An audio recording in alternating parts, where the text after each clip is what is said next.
Everybody has to cross the digital marketing bridge.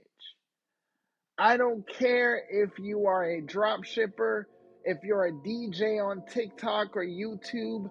I don't care if you sing on this platform.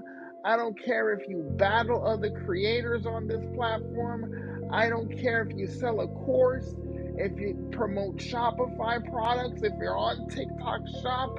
I don't care what the end result of your business is.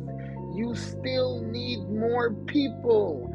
And what's more valuable to your business than learning the skill to get you to be able to attract more people? Notice I did not say cold message. Notice I did not say cold DM people and try to generate a relationship out of thin air. Notice I did not say spend hours on the phone. No, I am talking about a process that will literally take you, what is that?